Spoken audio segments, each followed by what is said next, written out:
राज्याचे उपमुख्यमंत्री एकनाथ शिंदे यांनी आज पद्मश्री आप्पासाहेब धर्माधिकारी यांची धावती भेट घेतली।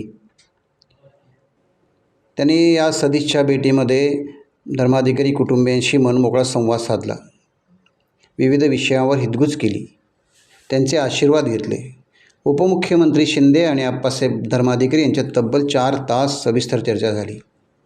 सामाजिक, आध्यात्मिक आणि जनकल्याणाशी संबंधित विविध विषयांवर यावेळी विचारांची देवाणघेवाण झाल्याचे समजते।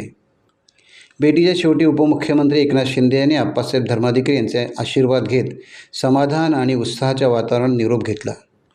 या सदिच्छा भेटीमुळे सामाजिक आणि आध्यात्मिक क्षेत्रात सकारात्मक संदेश पोहोचल्याची भावना व्यक्त केली जात आहे।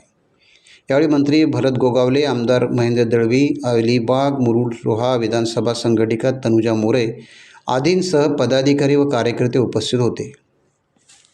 टाइम्स डिजिटलला लाईक करा, शेअर करा, सबस्क्राईब करा आणि बेल आयकॉन दाबायला विसरू नका। Times digital.